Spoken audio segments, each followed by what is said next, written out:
Va-t-on assister à une révolte allemande de grande ampleur? Les images postées sur les réseaux sociaux sont en tout cas impressionnantes. Que voit-on au juste? On voit des centaines, des milliers de tracteurs, d'engins, de véhicules agricoles de toutes sortes.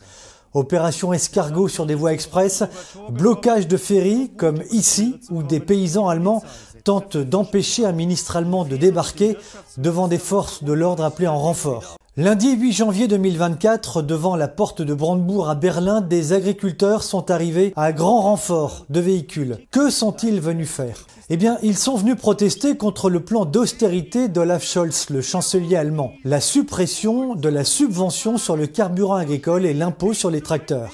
Réforme depuis longtemps prévue par le gouvernement allemand, mais fortement contestée par le pays tout entier.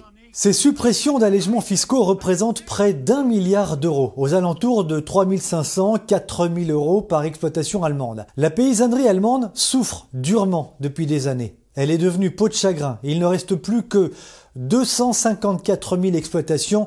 Il y en avait, rendez-vous compte, 2 millions dans les années 50. Robert Sibis, bonjour, vous êtes producteur et journaliste allemand, vous êtes actuellement à Berlin. Que pouvez-vous nous dire de ce vaste mouvement de colère ? En effet, ces manifestations sont sans précédent. Jamais l'Allemagne était tellement mécontente de leur gouvernement. Il y a vraiment une sorte de frustration générale. Et en fait, les agriculteurs protestent depuis des années. Depuis des années, régulièrement. Et en fait, dans les grands médias, dans les anciens médias, ils n'ont pas été représentés.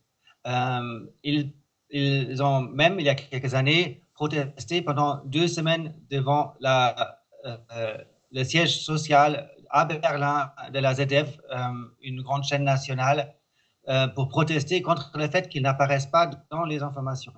Donc en fait, là maintenant, on est arrivé à un niveau de protestation qui dépasse tout cela. Il n'est plus possible d'ignorer, de nier cette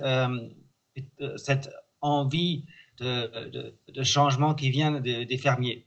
Vaste mouvement de protestation, comme le dit Robert Sibis, car en effet, ce ne sont pas seulement les agriculteurs allemands qui manifestent contre le plan d'austérité du chancelier allemand, mais l'ensemble de la population. Les taxis et les transporteurs routiers sont en train de rejoindre le mouvement des paysans, car comme la France, l'Allemagne qui n'est plus souveraine, doit aujourd'hui rendre des comptes à l'Europe. En 2022, le budget de la dette allemande affichait près de 2,5 billions d'euros. 2,5 billions, du jamais vu depuis 22 ans.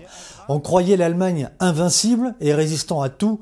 Ce n'est plus du tout le cas. Cette révolte, pour l'instant pacifique, lancée par la paysannerie allemande, a démarré il y a déjà des mois, mais souhaite voir s'étendre. Lundi 15 janvier 2024, une réunion annuelle du Forum économique mondial se déroulera à Davos, dans les Alpes suisses. Ces manifestations paysannes allemandes sont à mettre en parallèle avec celles des Français. Au mois de novembre dernier, une opération consistant à retourner les panneaux des villages avait été lancée dans le but de protester et contre l'augmentation des taxes et notamment contre l'importation massive de produits étrangers.